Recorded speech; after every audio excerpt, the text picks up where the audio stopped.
Goedenavond iedereen, welkom bij Radio Perolas. We zijn er weer met een verse uitzending en voorlopig eventjes de laatste van deze reeks, want we gaan er 2 weken even uit. Daarna komen we weer vrolijk terug. Maar vanavond hebben we nog een mooie uitzending, een mooie aflevering met onze gast uit het Limburgse Hunsel. En dat is Peter Peters. Welkom Peter. Dankjewel. Van harte. Dankjewel, Paul. En ik ben blij dat je er bent, want je bent een van de mensen in Maastricht met een belangrijk verhaal, denk ik. Want je bent aangetrokken om hier op het MUMC onderzoek te gaan doen en te gaan zorgen dat de kar getrokken wordt, als het ware, van je onderzoeksafdeling. Wat doe je daar precies? Nou, ik ben opgeleid als medisch bioloog en doe al 30 jaar onderzoek aan kanker en aan infecties. En dan op fundamenteel niveau. Dus niet heel dicht bij de patiënt, maar heel dicht bij het begrijpen van de ziektes. En daarbij een bijdrage leveren aan de mogelijke nieuwe medicijnen of therapieën. Oké. Dus ik heb 10 jaar gewerkt in Utrecht. Daar heb ik ook mijn promotieonderzoek gedaan bij de faculteit Geneeskunde. En toen 3 jaar in Amerika gewerkt bij Washington DC, het National Institute of Health. En daarna ben ik projectleider geworden in het Antonie van Leeuwenhoek ziekenhuis in Amsterdam. En part-time hoogleraar bij de VUMC, het academisch ziekenhuis in Amsterdam. En dat heb ik zo ongeveer 20 jaar gedaan. En toen kreeg ik een uitnodiging om te komen praten in Maastricht. En mijn vakgebied is gespecialiseerd in nanobiologie. En dat zijn kleine deeltjes onderzoeken, moleculen in de cel. Eigenlijk de werkpaden van de cellen. Dus de cellen waaruit wij zijn opgebouwd, bestaan uit duizenden moleculen. En die moleculen hebben allemaal een unieke vorm. En wij willen weten hoe die vorm eruit ziet. En soms gaat er iets fout. Bijvoorbeeld bij kanker kan een molecuul net een iets andere structuur krijgen, zodat die niet meer goed werkt. Ja. En dat wil je begrijpen. En als je dat begrijpt, dan kan je een medicijn bedenken die het weer herstelt. En zo aan een therapie werken. Nou, dat is een vakgebied met groeimogelijkheden, zeg ik maar. Hè. Daar kan natuurlijk steeds meer, dus het is wel een beloftevol terrein. Ja. Maar zo is het niet begonnen. Je komt uit het Limburgse Hunsel. Dat moet je al opzoeken als je beneden Sittard woont. Hè. Zo gaat dat hier. Hè. Bij de Limburgers van beneden Sittard, die weten nauwelijks wat daarboven gebeurt, hoor je wel eens zeggen. Ja. Maar Hunsel ligt vlakbij Thorn, om maar eens een iets bekender plaatsje te noemen. Ja. In Thorn, daar ben ik heel veel geweest. Zelfs jarenlang naar de kerk gegaan met mijn familie. Ja. En ik heb daar ook op de muziekschool gezeten, bij de bokken en de geiten, de Criato. Jullie hadden een boerenbedrijf thuis? Ja. Een gemengd bedrijf, neem ik aan? We hadden koeien, varkens, kippen en akkerbouw. Ja. En jij groeide daar op, te midden van broertjes, zusjes? Ja, ik was de oudste met nog 2 broers en 3 zussen. Kijk, daar is een foto, daar kunnen we jou zien staan. Tenminste, ik neem even aan dat jij degene bent in dat mooie 3-delige kostuum. Ja, rechtsboven, naast mijn vader. Kijk, de beloftevolle zoon die het bedrijf ging overnemen. Bij mijn plechtige communie. Ja. Dat jasje heeft hooguit een uur of 2 zo in die staat verkeerd. Ja. Want ik kreeg van een man waar ik bij werkte, Sjaak, in het dorp, een vulpen. En die vulpen die stopte ik heel trots zo in mijn zakje hierboven. O jee. En die was aan het lekken na een half uur. Dus het was meteen zo'n grote powerplay. Oh, vreselijk. Ja, dat is traumatisch. Ja. Nou ja, goed. Ja, zo kan het in het leven gaan. Ja. Maar toen jij 16 was, toen stonden alle raderen in de richting van deze zoon gaat het bedrijf overnemen. Ja, want ik was de oudste. En ik had al vanaf mijn 8e jaar meegeholpen op het bedrijf. Ja. En omdat ik de oudste was, werd ik gevraagd om de tractor te gaan rijden. Hè. Toen ik 6 was, kregen we op de boerderij, als ik me goed herinner, een tractor, een Massey Ferguson. Ja. En in het begin mocht ik vooruit rijden en later mocht ik ook ploegen en al het andere werk op de tractor. Ja. Dus vanaf mijn 12e deed ik vrijwel alles. Dit is een ander vehikel, denk ik? Ja, dit is een foto gemaakt toen ik in wording was. Dus mijn vader zit rechts voor daarachter mijn opa en links mijn moeder en dan 2 zussen van mijn vader. En oma helemaal links achteraan. Oké. En volgens mij was ik toen, als ik me goed kan herinneren, een paar dagen voor mijn geboorte. Voor de conceptie. Voor de geboorte. Voor de ja, sorry. Ja. Nou, in die tijd heb je dus ook keuzes moeten maken. Want ging je het bedrijf overnemen? Ja. Ja, ik was toen al zover dat ik niet het bedrijf van mijn vader wilde overnemen zoals dat mijn vader runde en mijn moeder. Ik wilde graag een proefboerderij opstarten. Dus op 1 hectare grond 30 stroken suikerbieten onder allerlei condities proberen naar een beter ras of een betere productie te brengen. Een kruising tussen wetenschap en ja, dat was toen. Ja, en toen ben ik met mijn vader naar 3 proefboerderijen gegaan in Millingen, tussen de Maas en de Waal, bij Nijmegen, Arnhem. En daar heb ik die proefboerderijen bekeken. En toen kreeg ik de smaak te pakken van experimenten doen. Dat deed ik al een beetje met ploegen. Ik wilde graag sommige stukken hoger en lager ploegen om te kijken of dat iets betere productie opleverde. En dat was toen mijn plan.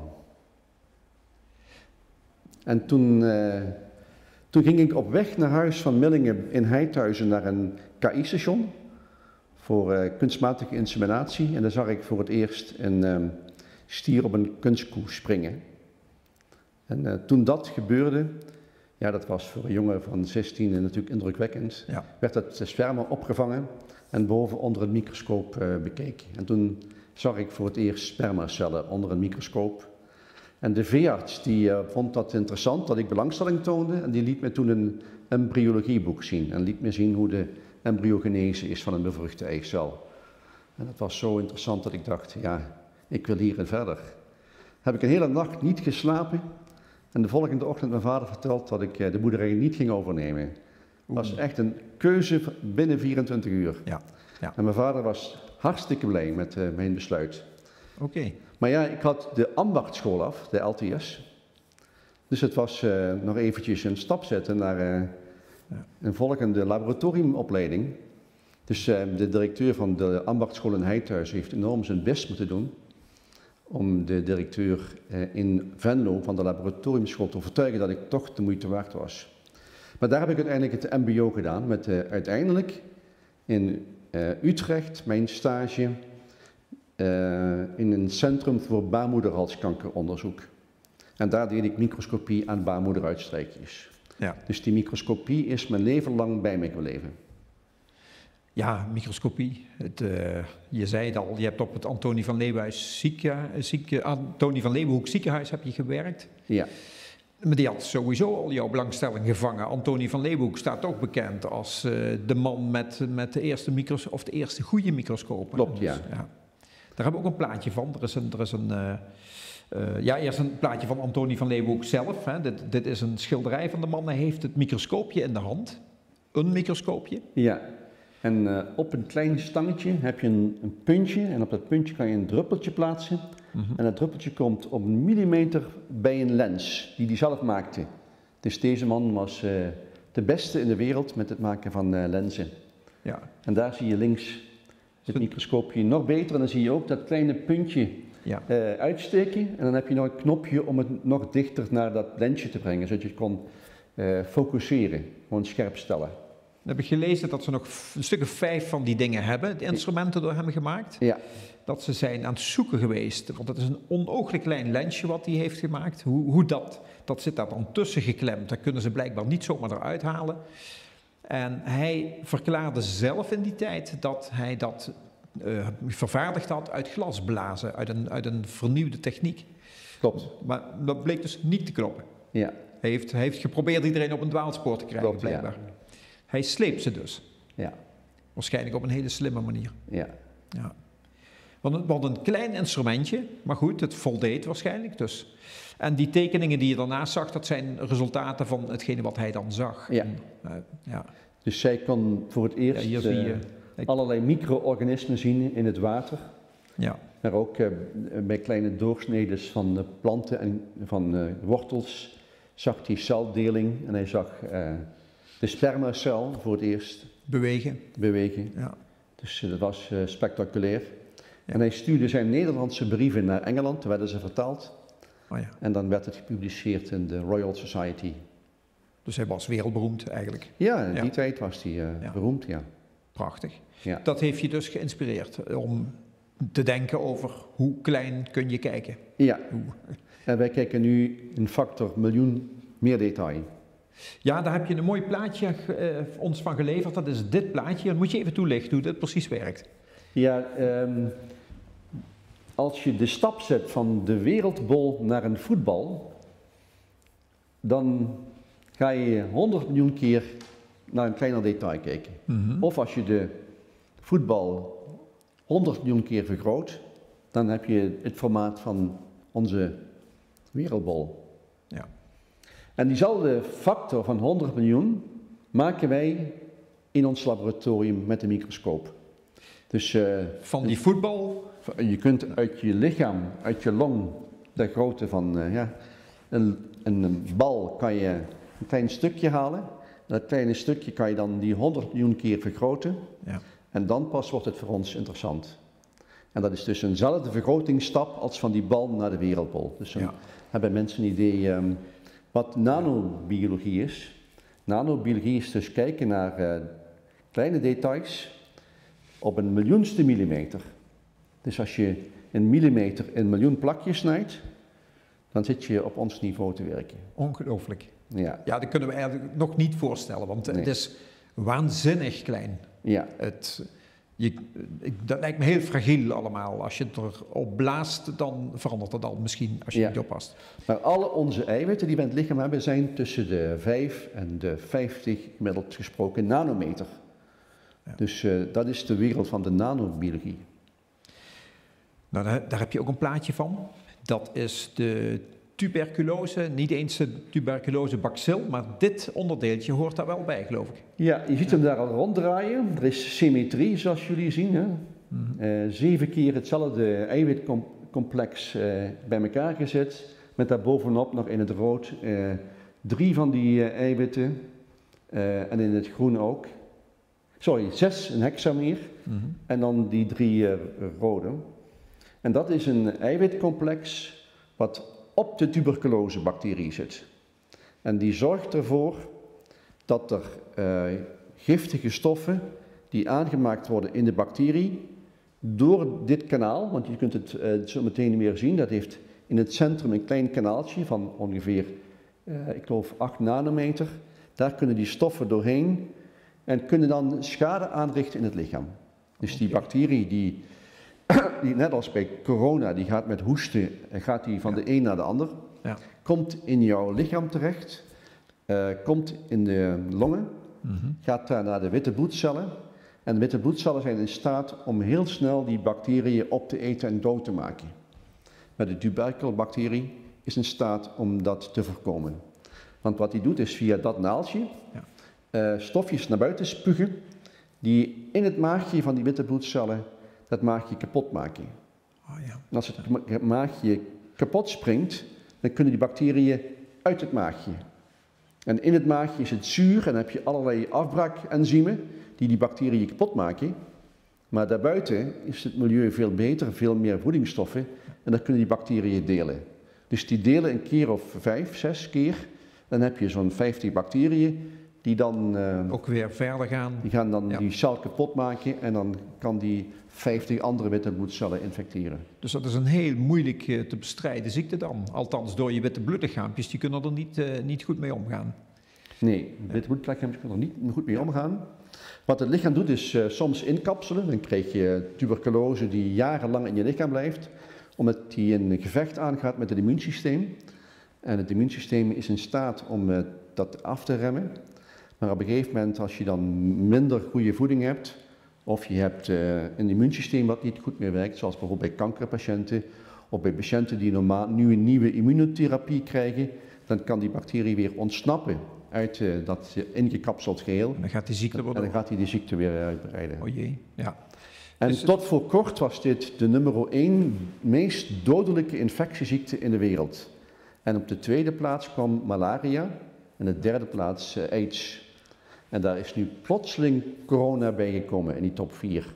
Oké. Ja. Dat zijn dus tuberculose is er nog steeds. Is er nog steeds? Want wij kennen het meer van de oude plaatjes, hè, zo uit deze tijd. Ja, dit is in school, geloof ik, in Den Haag in 1910. Maar in elke stad in Europa, maar ook in Amerika en ook in Zuid-Amerika, hadden ze van dit soort scholen in elke straat bijna. Dus de kinderen kregen zo ongeveer 100 jaar geleden les buiten. In de open lucht? In de open lucht, ja. Toen was er nog geen Zoom en nog geen Teams. Ja. En dit was de beste manier om te voorkomen dat je infectie kreeg. En zo zaten dus die kinderen thuis buiten onderwijs te krijgen in hun buurt. Het komt nu nog steeds dus voor in, ik zeg maar even, ontwikkelingslanden? Of? Ja, het was tot vorig jaar de meest voorkomende dodelijke infectieziekte. Oh, ja. Ja. Vooral in ontwikkelingslanden. Ja. En het meest ernstige is dat je tegenwoordig ook multidrug-resistente stammen hebt. Oh, ja. Met meer dan 300.000 doden per jaar. Maar ik geloof dat op het moment ongeveer 1,5 miljoen mensen hebben die sterven aan tuberculose jaarlijks. Dus dat is een enorm aantal. Ja. Ik ben ook wel eens opgeroepen dat ik in contact was geweest met iemand die dat had. En dan wordt zo'n hele omgeving gescand. Die moeten allemaal naar de GGD en er komt een foto of iets in de geest en dan word je getest op tuberculose. Ja. Dus het komt hier ook nog steeds voor, blijkbaar. Ja. Hè? Dat je dat uit vakantiegebieden meeneemt of zo. Ja. Ik werk daar al 20 jaar aan. En ik heb het een keer, ben ik getriggerd om daaraan te gaan werken toen ik zelf in Zuid-Afrika was. En ik werkte al heel lang met witte bloedcellen. Samen met professor Van Unnik begonnen. Een man die helaas deze maand is overleden. Hij was 93 en hij heeft mijn werk gevolgd tot een week of 6 geleden. Die tuberkelbacil kwam in mijn leven toen ik in Zuid-Afrika de ellende zag van deze ziekte. De arme sloppenwijken die enorm te lijden hadden van deze behoorlijke ziekte. En later ontdekte ik dat het ook in China en India en alle andere arme landen ernstige problemen heeft veroorzaakt en heel veel ellende. Ja, dus en ik heb toen besloten, ik ga werken voor de armste van de mensen die het eigenlijk minst aandacht krijgen en het hardst nodig hebben. Ja. Dus dat was mijn passie. Dus daar zat je middenin. Ja. Ja. In 1964, en toen was jij ook nog maar een hele jonge snuiter, denk ik. Ja. Toen was er een dame... 7 jaar. Ja. Was er een dame die ontdekte de coronavirus, denk ik, hè? Toen hadden ze net de elektronenmicroscoop aan het werk in Europa. In Duitsland waren ze daar als een van de eerste, maar ook in Engeland. Daar heb je een hele oude Siemens elektronenmicroscoop. Ja, dat zien we op het plaatje hier. Hè? Dus, En deze mevrouw die had dus die virussen verzameld op een heel dun vliesje. En die uitgestreken naar een heel dun vlakje. En toen hebben ze die virussen voorzien van uraniel, een zwaar metaal. En dat zwaar metaal gaat rondom dat virus zitten. En dan zie je heel mooi die spikes. Okay. En die mevrouw heeft toen de naam corona bedacht. Want het was net een kroon met al die mooie spikes. Oh ja, ja. En die mevrouw heeft daar eigenlijk veel te weinig erkenning voor gekregen. Helaas is ze nu overleden. Ja. Dus is een oud collega van mij. Die als een van de eerste naar dit virus gekeken heeft. En ontdekt heeft dat dit een unieke viruscategorie is. Was dat toch omdat het een vrouw was of staat dat daar eigenlijk los van? Dat zou ik niet weten. Dat weet ik niet. Maar ze heeft hem in ieder geval in beeld gebracht. Ja. Met de elektronenmicroscoop. En ja, dat heeft toch nu wel grote betekenis. Als je nu ziet wat er in de wereld gaande is, vraag je je af van hoeveel mensen zijn hier intussen niet mee bezig. En dit aan het onderzoeken, hè, wat dat coronavirus doet en hoe je het kunt bestrijden. Ja, ik denk 10.000 mensen zijn ermee bezig. Ja, dat is enorm. Misschien zijn er veel meer, maar echt onderzoekers die als, laat ik zeggen, moleculaire biologen de details zullen begrijpen, dat is enorm. En de hoeveelheid publicaties op dit gebied zijn niet bij te houden. Het is enorm wat er elke dag verschijnt. Maar intussen ben je dus ook les aan het geven. Je hebt een aantal eigen studenten, maar natuurlijk ook, je geeft ook colleges, denk ik. Ja. Er is natuurlijk ook veel in veranderd het afgelopen jaar. Ja, want daarom had ik die plaat laten zien van die studenten buiten. Tegenwoordig zitten de studenten niet buiten, maar zitten ze daar zie je ze al achter een tv-scherm. Ja. En zo heb ik dus het afgelopen jaar wekelijks groepjes van 20, 60 tot 80 tot nog meer studenten aan mijn college gehad. Ik stond thuis in de keuken op een tafel met een stoel op de tafel, zodat ik staand mijn colleges kon geven. Zodat er nog iets meer passie in zit, want zittend college geven, dat vond ik niks. Oh ja, ja. Maar deze studenten zitten allemaal achter een stoel, achter een tafel moet ik zeggen. Ja. En een aantal waren in hun eigen land er waren studenten die vanuit Australië mijn colleges volgden. Dus die hadden een compleet dag-nachtritme omgekeerd. Ja. Ja. Dus 's nachts opstaan om het te kunnen bijwonen. Maar wat je op die plaat rechts zag, dat was het onderzoek wat we tegelijkertijd deden. Want toen in maart TFAF dichtging, 14 maart, als ik me goed herinner. Toen hadden wij 3 dagen later te horen gekregen dat het lab ook dichtging. Maar toen dacht ik, als we nu aan corona gaan werken, in plaats van tuberculose waar we daar al 5 jaar aan hebben gewerkt, dan mogen we misschien het lab open houden. Dus ik heb toen onze decaan Albert Scherbier en ook onze vicepresident Nick Bos gevraagd of ik het lab mocht openhouden. En met veel hoge prioriteit werk aan corona. En we hadden een plan al bedacht, heel snel, met een vriend van mij, Hans Klevers, uit Utrecht. En een paar collega's in Rotterdam. Is ook professor, hè? Hans Klevers. Ja. En Marion Koopmans en Hans Klevers ken ik al vanaf mijn studietijd in Utrecht. En we hebben toen met nog een hele grote groep andere mensen besloten om te kijken of wij het virus in cultuur in een kweekbakje in mini-orgaantjes konden laten groeien. En dat is gelukt. Daar zien jullie de publicatie die verscheen met een aantal auteurs, zoals jullie zien, uit Maastricht, maar ook uit Rotterdam en uit Utrecht. En met Bert Haagmans, die uit Heerlen komt, en Marion Koopmans uit Tegelen. En ik zelf als 3 senior auteurs naast Hans Klevers. Zit er een mooi, sterk Limburgs gezelschap, moet ik zeggen. Ja. En we hebben daar bewezen dat het virus zich kan nestelen in de humane darm. De cellen die de darm bekleden, dat die daar de darm kan infecteren. En dat je dus 1 virus kan dan honderden nieuwe virussen maken. Die honderden andere cellen in de darm kunnen infecteren. Ja. En dat...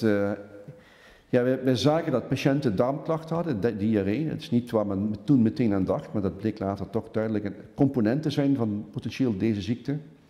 Maar nog belangrijker was dat wij dit heel snel deden toen corona in het land de zaak ging opsluiten. In groei zat. En wij meteen ontdekten dat dat in de darm was en dat toen meteen andere onderzoekers, en in Nederland was het Medema die dat oppakte, ging kijken of in riool dat virus ook aanwezig was. En dat werd toen meteen gevonden. Dus je kreeg een cascade van onderzoek, de ene na de andere. Dat volgde zich enorm snel op. Ja. En daarna gingen ze over de hele wereld kijken naar het riool. Wat is het belang van het bekijken van het riool? Zo kun je kijken of het virus rondwaart in bepaalde delen van de stad. Hè. Kom je erachter of je de restricties beter moet handhaven in bepaalde delen of niet. Je kunt kijken of bepaalde steden minder geïnfecteerd zijn, andere heel erg geïnfecteerd. Daar moet je de zaak op slot zetten. Dus het is een hele geografische aanduiding van waar zit het virus nu, waar tiert dat als een gek. Ja.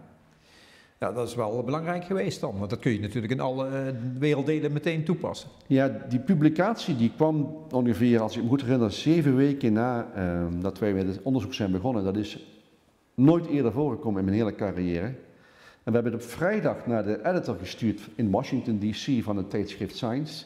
Zij heeft hetzelfde dag nog met een paar collega's besloten dit is belangrijk genoeg om door te sturen. Dat is toen naar 4 onafhankelijke reviewers gegaan die het kritisch hebben beoordeeld, anoniem. En die hebben dat in het weekend gedaan. En die hebben het zondagmiddag weer teruggestuurd naar het tijdschrift.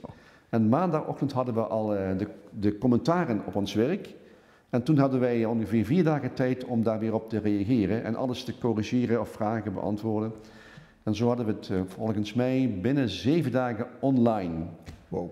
Ja. En toen hadden we, als ik me goed herinner, binnen 6 weken 100.000 downloads van de PDF. Dus het werd wereldwijd meteen door iedereen opgepakt. En wilde er onmiddellijk mee verder, want daar is iets. En honderden kranten hebben het toen ook gepubliceerd. Ja. Ja. Uniek in mijn carrière. Ja. Gaat nooit meer gebeuren, denk ik, maar dat is nooit een keer mee te maken. Maar wat doet zoiets met jouzelf, dat je die ziekte dus ziet dat die eigenlijk nog ernstiger op het lichaam binnenkomt dan dat iedereen al verwachtte. Hè? Iedereen dacht het is een longziekte. En, nou ja, goed. Ja. In ons team hebben we toevallig een coronaspecialist, die is gepromoveerd op coronavirus in Leiden, Kevin Knops. En die heeft het ook vooral getrokken, het werk. En die wist ook het meeste van de details. En het was voor hem ook compleet een nieuwe vondst dat het in de darm, maar ook op andere plaatsen ellende kon veroorzaken. Het is dus niet alleen een longziekte, het zit ook... Ja. Geeft dat niet ook een soort angst onder de onderzoekers zelf? Ja. Dat het serieuzer lijkt te zijn dan we dachten? Ja, we laten zo meteen zien hoe dat virus in interactie aangaat met de humane cel. Ja. En die receptor, die zit vooral in de zaadballen, gek genoeg. Oh. Dus ik heb een jaar lang stiekem een beetje ongerust gemaakt dat het virus misschien uiteindelijk terechtkomt in de zaadbal. Maar dat is gelukkig niet zo. Er is een barrière tussen bloed en de zaadbal. Oh, ja. Dus dat zou ernstig zijn als je daar het genetisch materiaal voor de volgende generatie zou gaan aantasten. Ja. Dan moet je ons misschien toch maar eerst eens even iets meer uitleggen over die cel. Want daar zitten we hier al middenin, zie je. Ja, daar zie je de chromosomen. Die krijgen we van onze ouders. 23 van vader en moeder. En daar liggen zo'n 4 miljard basenparen op. Moleculen A, T, C, G. Ja, we zitten al in de celkern hier. Ja, in de celkern. Het ging even heel snel. En daar zie je onder de ladder, dat is een stukje van het DNA. Ja. Dus 1 streepje is 1 basenpaar en je krijgt er dus 3 miljard van je moeder en van je vader mee. Unieke code die voor elk individu anders is. En dat DNA wordt gekopieerd en daar wordt een RNA van gemaakt en dat zie je hier gebeuren. Dus die grote wolk, dat is een kopieermachientje? Dat is een kopieermachine, ja, inderdaad. En die gaat nu dus 1 deel van die code die je van je vader of van je moeder hebt gekregen aflezen. En dat is een mRNA. Ja. Dus nu praten we over het mRNA-vaccin. Daar heb je een mRNA. En ons lichaam maakt in elk van onze cellen 10.000 van deze mRNA's elke minuut. En dat is de code voor de aanmaak van nieuwe eiwitten. De messenger-RNA. Messenger-RNA, de boodschapper. Ja. Dus die gaat uit de kern, door de kernporiën, en gaat dan naar de eiwitfabriek. En die eiwitfabriek die heet de ribosoom. Bestaat uit meerdere delen en dit komt bij elkaar. En dan gaat die daar als een soort transportband doorheen. En dan zie je aminozuren, we hebben er 20 in ons lichaam. Dat is via de spijsvertering vlees, allerlei voedingsmiddelen worden afgebroken. Dat worden aminozuren, die komen terecht in de bloedbaan en uiteindelijk in de cellen. En die aminozuren zie je daarboven, dat zijn die bolletjes. Ja. En voor elk uniek aminozuur van die 20 heb je een unieke code van 3 van die triplets daaronder. En zo krijg je dus unieke aminozuren achter elkaar die zo in die eiwitfabriek gemaakt worden. Dus je krijgt van je ouders 20.000 genen en die maken 20.000 verschillende eiwitten. En die eiwitten worden dan als een keten uitgebracht, maar meteen uit het ribosoom maken ze een 3D-structuur. Oh ja. En dat is waar ik nu aan werk. Dit is mijn werk. Het eiwit heeft een 3D-structuur. En voor elk van die 20.000 eiwitten heb je dus een unieke 3D-structuur. Net zoals als je een auto uit elkaar haalt, heb je 10.000 componenten uit een auto. Ja. En dat zijn allemaal andere componenten. Maar het zijn allemaal componenten uit een auto. En zo heb je dus ook in je lichaam, in elke cel, 20.000 unieke componenten die gezamenlijk die cel aanmaken. En dat lichaam laten functioneren zoals het dan moet, net als bij de auto. Ja. Dus het zijn allemaal noodzakelijke onderdelen. Maar als je nu van je vader of van je moeder een fout meekrijgt uit die 23 chromosomen in het DNA, bijvoorbeeld de BRCA-mutatie, dan gaat die BRCA-mutatie in dat gen ook afgelezen worden door dat eiwitfabriekje. En dan krijg je dus het BRCA-eiwit. En dat BRCA-eiwit heeft bij die mutaties een iets andere structuur. En daardoor ontstaat er borstkanker of ovariumkanker, eierstokkanker. En dat wil je voorkomen. Dus je moet dan weten hoe dat eiwit eruit ziet om het te kunnen corrigeren. Dus daar heb je de nanobiologen voor nodig. Dat is dus jullie plan om die foute eiwitten om die te gaan corrigeren, zodat de ziekte helemaal niet kan beginnen überhaupt. Ja, wij werken hier niet in Brakka, daar zijn andere mensen die daar. Ja. Maar zo heb je dus tienduizenden genen waar mutaties in zitten, hè, veranderingen die je meekrijgt van je ouders, die allerlei ziektes veroorzaken. Maar die genen die liggen onschuldig in die kernen. Maar op het moment dat die gekopieerd worden en die kopieën worden naar een eiwit omgezet, dan pas krijg je de werkpaden. En die werkpaden die werken normaal goed, die hebben een functie. BRCA heeft een functie in de cel, maar als het fout is, dan gaat de cel de verkeerde kant op. En dat kan kanker veroorzaken, maar ook Alzheimer, Parkinson. Heel veel oorzaken zitten in dit soort foutjes. Cardiovasculaire ziektes, hartritmestoornissen, je hebt allerlei erfelijke ziektes. Dus jullie zijn eigenlijk op een piste bezig waarin je een waaier aan oplossingen zou kunnen gaan verzinnen. Ja. Omdat je in de sleutelcentrale, zeg ik dan maar eventjes, aan de sleutel zit te werken. Dus die revolutie in de geneeskunde, die is nu een aantal jaren aan de gang.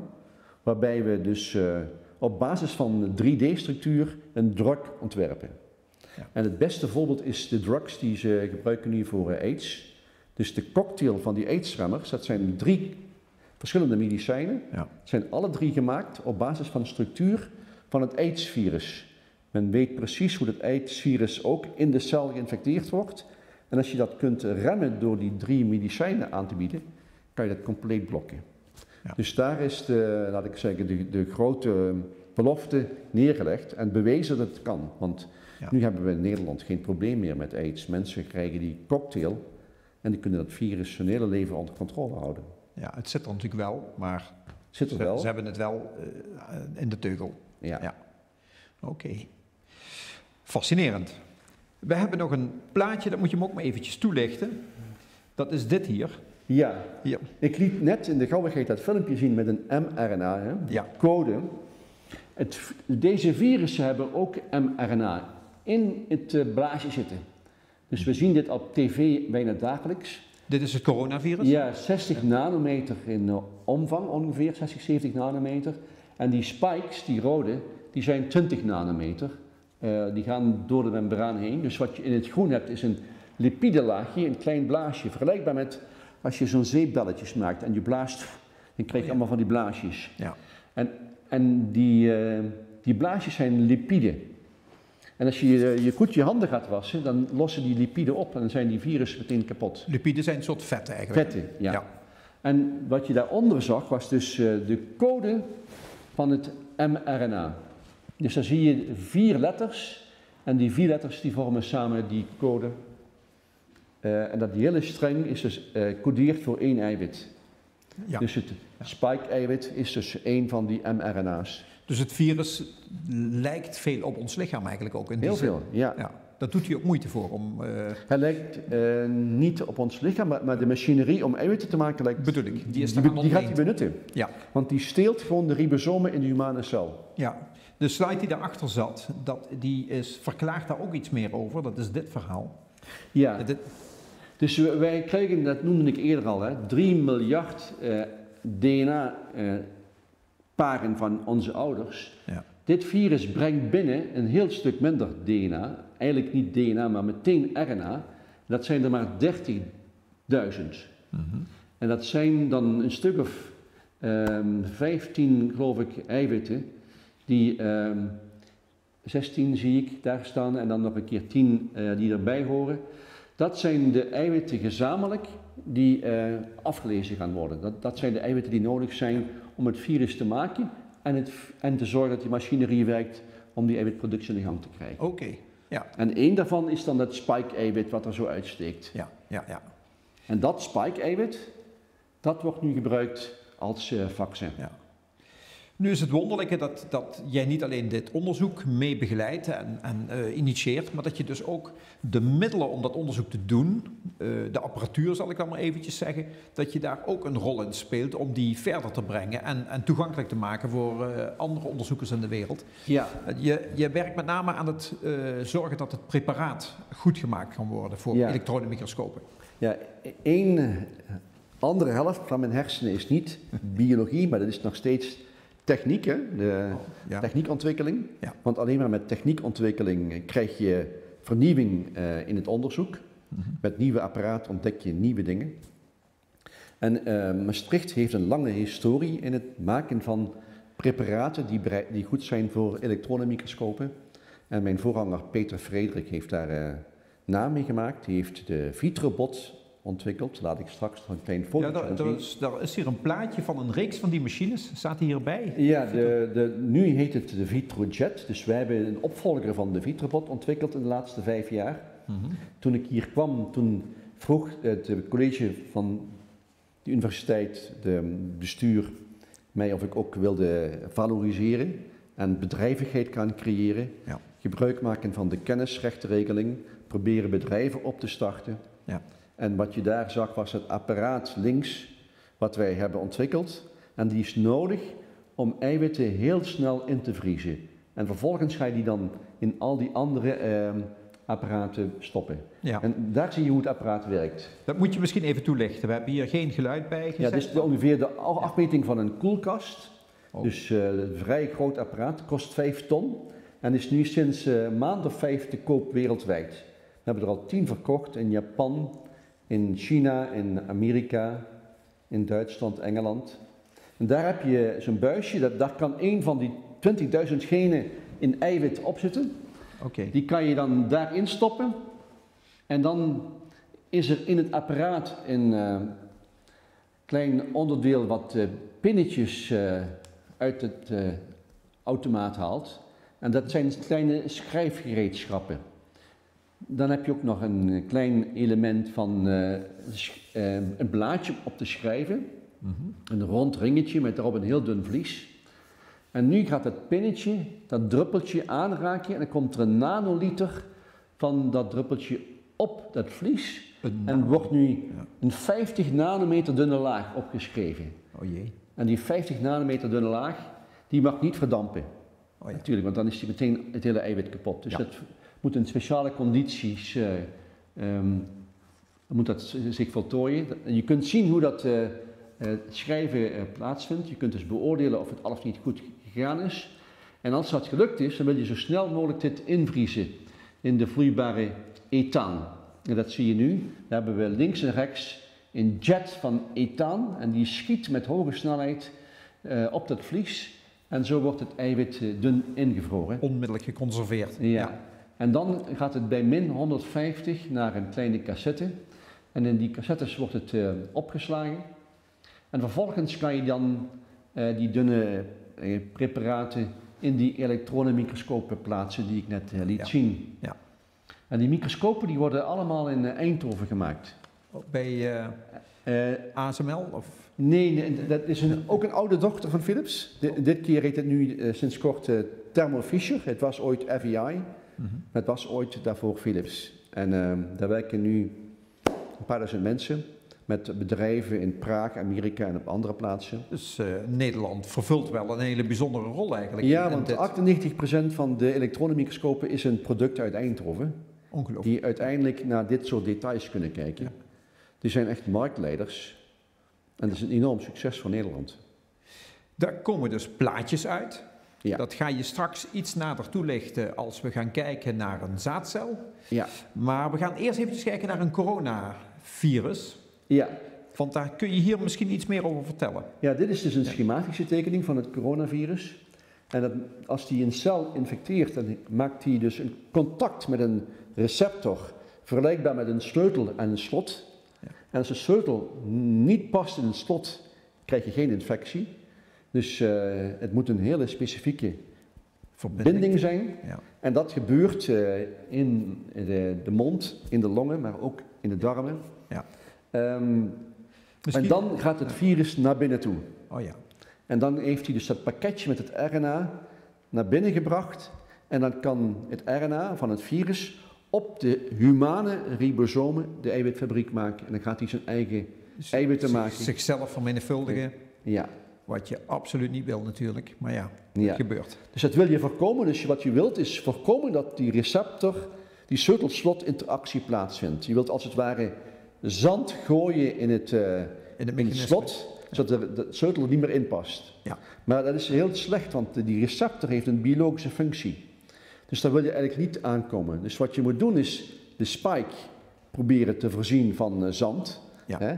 En dat is een antistof. En wat je doet is de spike eraf halen, inspuiten in het lichaam. En dan gaat het lichaam antistoffen maken tegen die spike. Tegen die spike, ja.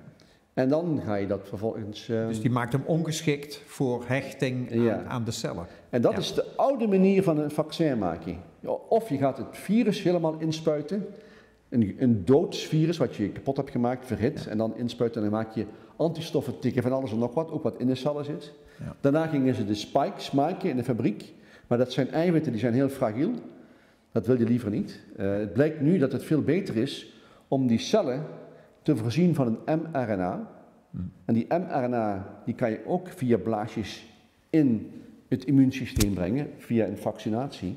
Dus je spuit het in tussen de spieren en de witte bloedcellen, die gaan daar meteen naartoe. Herkennen dat? Die eten dat op. Ja. En dat komt in het maagje van de witte bloedcellen. En daar gaat opnieuw dat RNA door het maagje heen en komt terug bij die fabriek die eiwitten maakt, de ribosomen. Ja. En dan maakt dus de witte bloedcel de spikes in zijn eigen fabriek. En vervolgens gaan die spikes naar de buitenkant en komen daar terecht op die witte bloedcellen. En dan denkt het lichaam, dit is een lichaamsvreemde stof. Die past hier niet. Ja. Dus daar gaan we antistoffen tegen maken, antilichamen. Ja. En dus gaat het lichaam antilichamen maken. En die komen dan in het lichaam klaar te liggen. Ja. Op het moment dat je het echte virus krijgt, komt dit antistof op het virus terecht. We slaan eventjes het videootje van de corona even over, maar er komt een plaatje, dat is een stilstaande foto, dat is deze hier. En hier kunnen we dus iets zien van wat dat witte bloedlichaampje heeft aangericht aan het virus. Dus die antistoffen die ik net noemde, dit zijn die lichtblauwe structuren. Ja. Dat is dat zijn antistoffen. Proteïnen. Eiwitten opnieuw. Ja. Worden in de witte bloedcellen gemaakt. En die passen precies op die spikes. En als er dus een stuk of 5, 6 al op zo'n virus zitten, dan verstoor je de interactie met de humane cel. En dit virus kan dus niet meer in humane cel. Ook niet terwijl hij nog een helft over heeft waar nog van alles mee zou kunnen, maar dat gaat hij dan toch niet doen? Nee, dat gaat niet meer gebeuren. Okay. Ja, je hoeft niet elke spike te voorzien van een antistof. Maar je verstoort eigenlijk zijn balans. Ja. Wat, en het apparaat wat je zag daar linksboven is de Vitrobot. En die Vitrobot is dus in Maastricht ontwikkeld. Met Peter Frederik en Frans Meets en Frank Nijpels en Paul Lave en nog vele andere collega's van het elektronenmicroscopielab en de engineering. Dat waren de buren van het lab. En die mensen zijn er nog bijna allemaal nog steeds en die werken nu met ons samen naar de nieuwe generatie. Maar die Vitrobot en die structuur van de spike is mede opgehelderd met die Vitrobot door 3 bedrijven die vaccins nu in de wereld hebben gebracht. Dus Pfizer en Janssen en AstraZeneca hebben hiervan gebruik moeten maken van de Maastrichtse Vitrobot om de structuur op te helderen van de spike. En toen ze de spike hadden opgehelderd, toen wisten ze dat het vaccin net een beetje anders moest dan het wildtype, het normale spike. Want het normale spike die gaat namelijk, als die gaat fuseren met de humane cel, gaat die een andere vorm aannemen. Ja. En als je het normale spike aanbiedt, dan wordt die normale vorm heel snel gecreëerd. En hiertegen wil je geen antistoffen hebben. Je wilt alleen maar tegen die spike die recht uitsteekt een antistof hebben. Dus hebben ze een aantal aminozuren veranderd, dus een aantal RNA-codes veranderd op basis van structuur met de elektronenmicroscoop. Ja, en dat allemaal in hoog tempo, want dat moest allemaal snel gebeuren. Ja. Dus de RNA-sequentie werd in Peking opgehelderd in februari. En 3 weken later hadden ze al met een Vitrobot de eiwit ingevroren en gingen ze in de elektronenmicroscoop analyseren. Ja. Dus ongelooflijk. Met een apparaat uit Maastricht en Eindhoven. Ja. wat wonderlijk. En die zijn essentieel geweest voor de productie van het vaccin. We willen nu wel eens zien hoe jullie nou zo'n foto maken, want dat heb je geïllustreerd aan de hand van een zaadcel. Ja. Jouw vroege fascinatie. Daar is een video van en die kun je misschien even toelichten, want als je ons dat vertelt, dan kunnen we het straks allemaal zelf. Ja, daar zie je dus wat ik ook zag ongeveer 40 jaar geleden, toen ik door de microscoop keek bij de KI-station, zag ik ook een spermacel met die zweepdraad. En daarmee kan die spermacel dus naar de eicel zwemmen in de baarmoeder, de flagel. En wij gaan met de elektronenmicroscoop nu kijken naar die zweepdraad. En dit zijn details die we kunnen zien. Dus die zweepdraad is niet alleen maar een staartje, daar zitten heel veel eiwitten in, tientallen eiwitten. En hier zien jullie microtubuli en motoreiwitten. En dit zijn de foto's die we maken in de microscoop, dat zijn zwart-wit foto's. En we kunnen op basis van dit contrast een 3D-computermodellen maken. En zo kunnen we precies zien hoe die eiwitten functioneren en wat voor een structuur die hebben. En hier zie je hoe die eiwitten werken. Dus die motoreiwitten die gaan los van die microtubuli en maken dan een kleine bocht, gaan omhoog en gaan dan 3 stappen verder naar de volgende. En zo krijg je dat die tubuli ten opzichte van elkaar gaan bewegen. En daarvoor is energie nodig, dus dan moet je Strompjes. Ja. En wat men heeft ontdekt is dat men wist niet precies hoe die zweepdraad zijn zweepslag kon veroorzaken, maar er is coördinatie tussen links en rechts wanneer je die motoreiwitten aanzet. En als je die allemaal tegelijkertijd aanzet, krijg je nooit die zweep. Ja. Dus je hebt aan de ene kant een iets ander synchroon lopen van die microtubuli dan aan de andere kant. En daarmee krijg je die zweepslag. Ja, een mooie regelmatige slag. Hier zie je de strompjes voorbij komen waarmee die spiertjes, zou ik bijna zeggen, ja, het lijken wel spiertjes, worden aangezet. 50 nanometer groot zijn die eiwitten. Ongelooflijk. Die blauwe en die rode. Ja.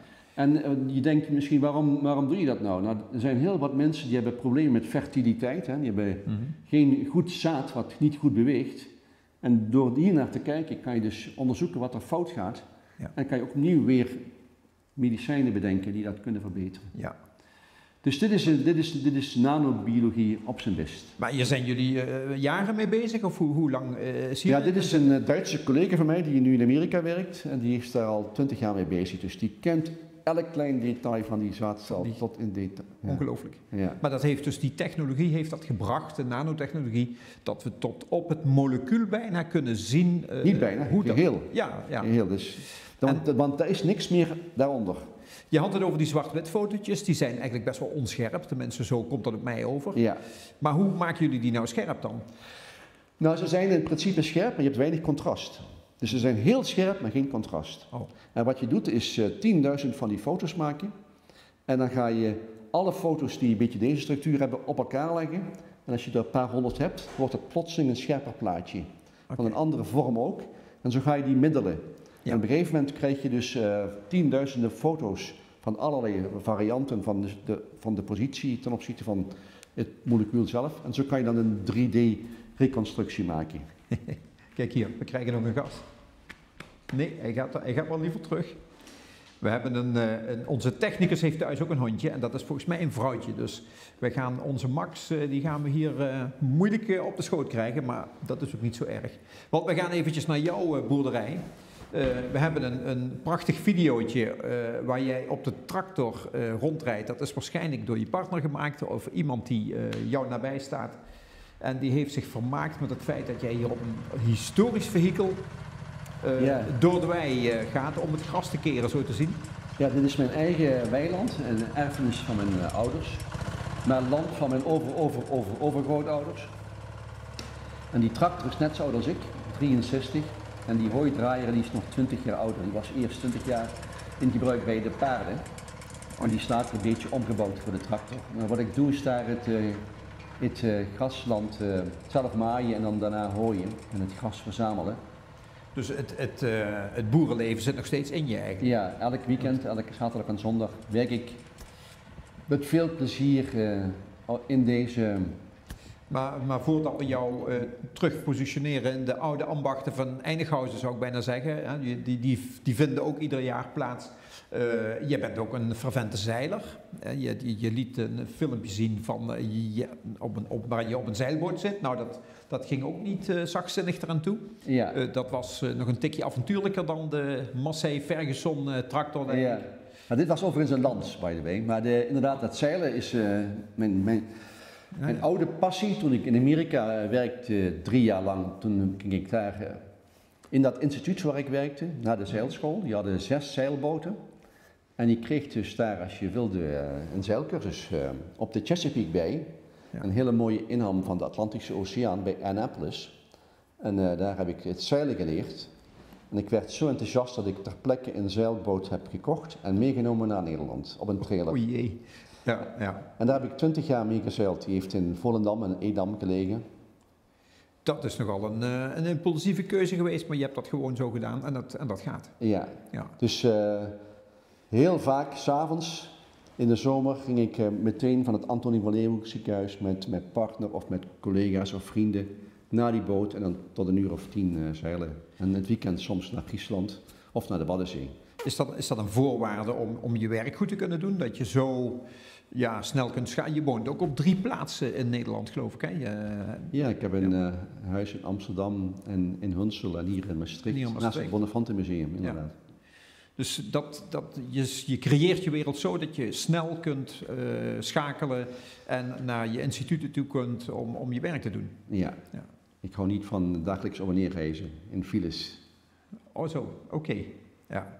Dat doe je 1 keer per week en dan zit je daar op iets afstand van het werk. Ik las een artikel van jou in De Observant, waarin je bent geïnterviewd vlak voordat je hier naartoe kwam.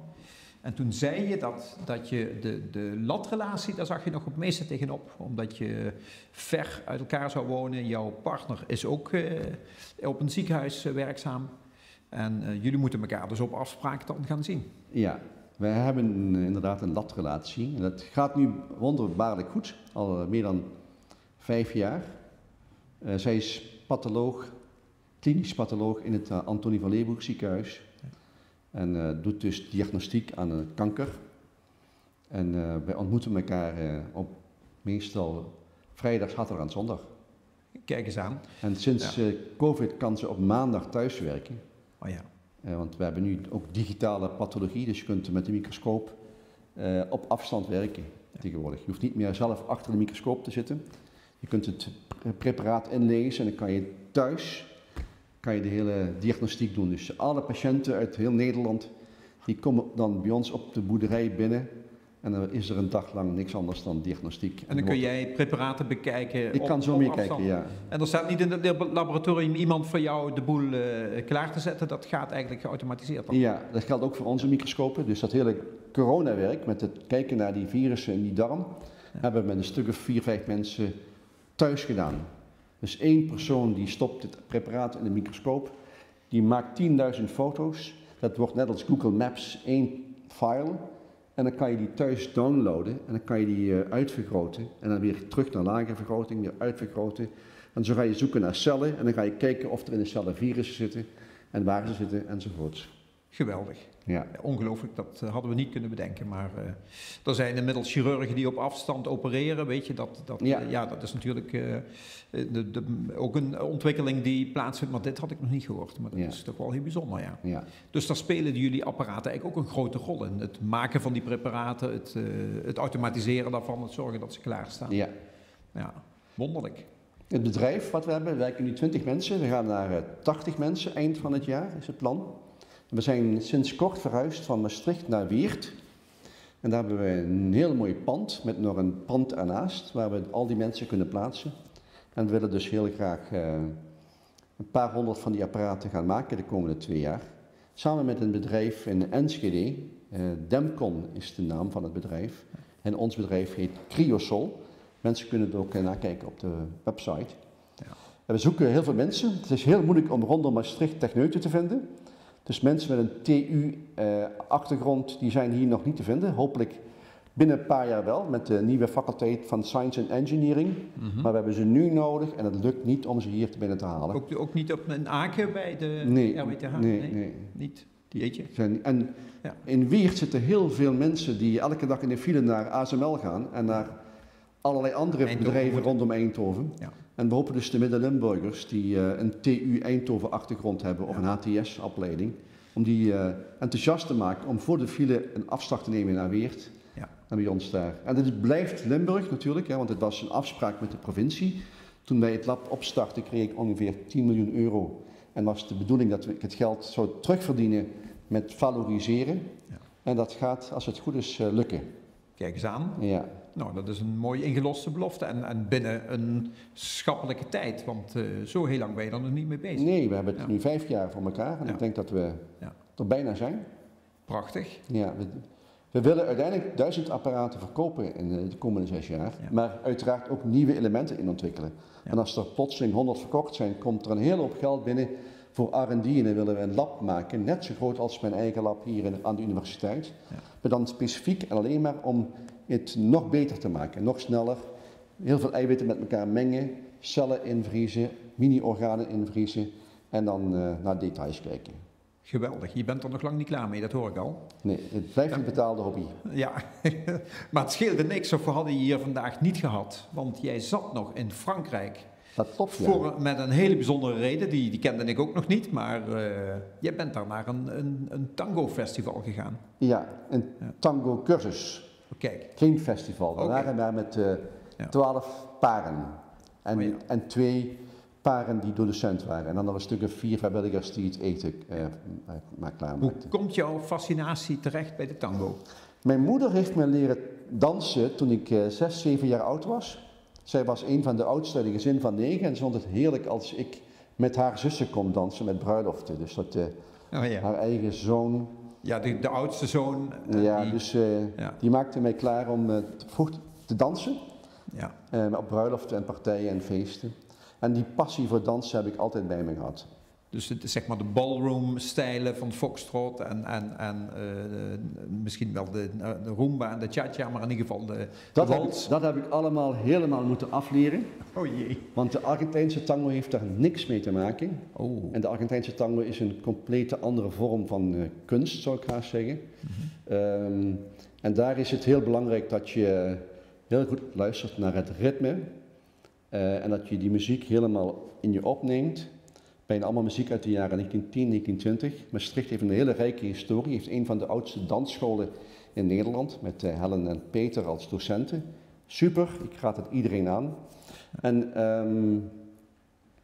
ja, dan heb je nog een partner die natuurlijk het mooie dans moet doen. En jij bent dan degene die moet luisteren naar de muziek en de stappen zetten.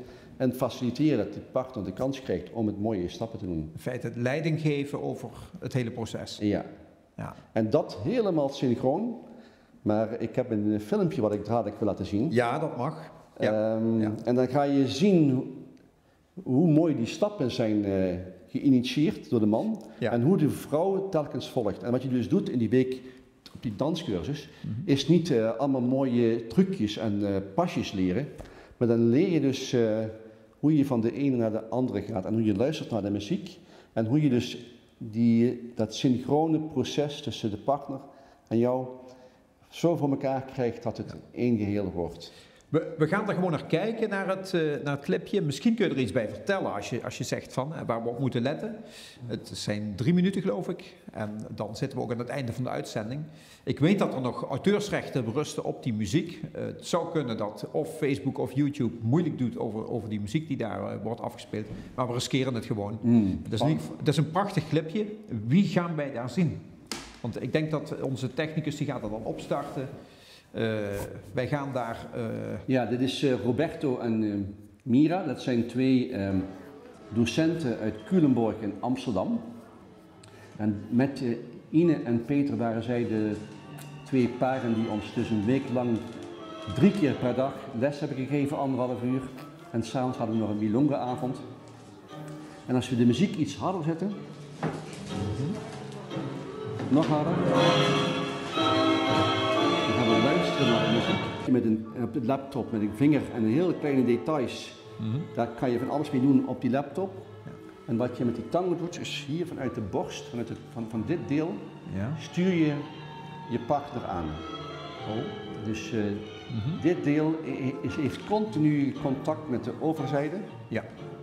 En dit is altijd met elkaar verbonden. Dus je beweegt boven niet. Alles onder de bekje dat beweegt, maar daarboven is het gewoon helemaal stijf.